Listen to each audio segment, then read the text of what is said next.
আচ্ছা, কখনো ভেবেছেন কি বিশ্বকর্মা পুজোর দিনেই কেন আকাশ ভরে যায় রঙিন ঘুড়িতে?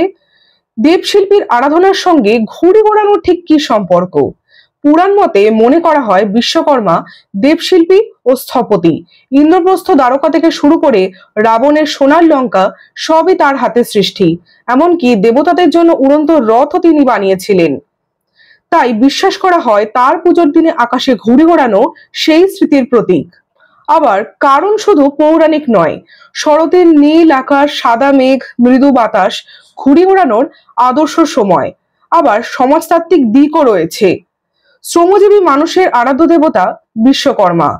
পুজোর দিনে তারা সারা বছরের হাড়ভাঙা পরিশ্রম ভুলে আকাশে ঘুড়ি ওড়ায়, তা যেন মুক্তির প্রতীক।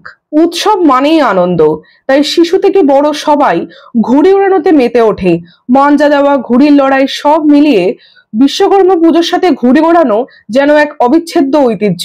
আচ্ছা, আজকের দিনে কি আপনারা ঘুড়ি ওড়ান? অবশ্যই কমেন্টে বলবেন।